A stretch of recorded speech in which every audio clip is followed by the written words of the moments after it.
Hello అమ్మా, నేను గొప్పవాడిని అవుదాం అనుకుంటున్నాను.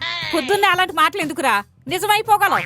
అమ్మా, నీకు చెప్పాను చూడు, ఫోన్ వదినకి ఇవ్వి. ఇదిగో అమ్మా మీ మరిది. హలో వదినా, నేను గొప్పవాడిని అవుదాం అనుకుంటున్నాను. మీరే కదండి చెప్పే చేయను చేసే చెప్పను అన్నారు. అంటే మీరు అవనట్టేగా. వదినా, నువ్వు కూడానా? ఫోన్ నాన్నగారికి ఇవ్వు. మావయ్య గారు మీ చిన్నబ్బాయి. నాన్నగారు, నేను గొప్పవాడిని అవుదాం అనుకుంటున్నాను. పార్కులో పడుకుని కలల కంటే గొప్పవాళ్ళు ఎవరో. పడుకుంటే వచ్చేవి కలలు కాదండి, మనల్ని ఏదైతే పడుకోకుండా చేస్తాయో అవే నిజమైన కలలు. ఫోను అన్నయ్యకి ఇవ్వండి. నాన్నగారు. అన్నయ్య, తమ్ముడు చెప్పరా.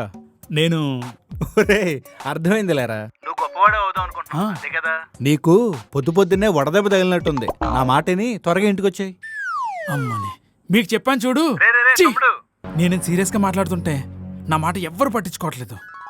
బ్రో పక్కనే ఉండి మీ మాటలన్నీ విన్నాను బ్రో. ఏంటి బ్రో నువ్వు గొప్పడవుతానంటే మీ ఇంట్లో సపోర్ట్ చేయట్లేదు? అదే కాదు బ్రో, ఒకప్పుడు ఐఏఎస్ అవుతానన్నాను, అవనవలేదు. పోనీ ఐపీఎస్ అవుదాం అనుకున్నాను, అయినా అవనవలేదు. కనీసం డాక్టర్ అవుదాం అనుకున్నాను బ్రో, అది అవనవలేదు. ఎందుకు బ్రో? ఇవన్నీ అవ్వాలంటే 10th పాస్ అవ్వాలన్నారు. అంటే 10th కూడా పాస్ అవ్వలేదా? దీనమ్మ జీవితం. బ్రో, నేను గొప్పవాడిని అవునా బ్రో?